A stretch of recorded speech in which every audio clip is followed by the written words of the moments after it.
guess what it does? It shows date and time. I have added a little switch here to save some power. Even if when I turn off the main battery, the time and date will be kept correct because of the CMOS battery in our RTC module. This is very simple to make and I will give you a quick tutorial on that. Here we use an Arduino, an OLED display and an RTC module.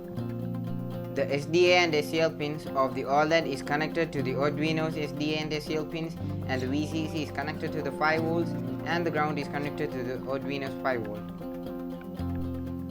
Similarly, the ground is connected to the ground, the VCC is connected to the 5 volts, and the SDA and SCL pins can be connected to the Arduino's 4 and 5 analog pins because they also act as SDA and SCL pins.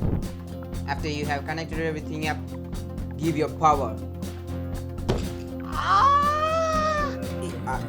Even though the OLED and the RTC module are using I2C, we will not be having any problems because if you check the addresses of these two, they will be having different addresses.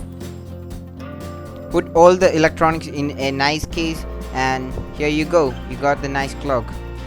I'll tell you a secret, this case is actually a phone's box. I really liked its design, it's really cool, so you can also check for that.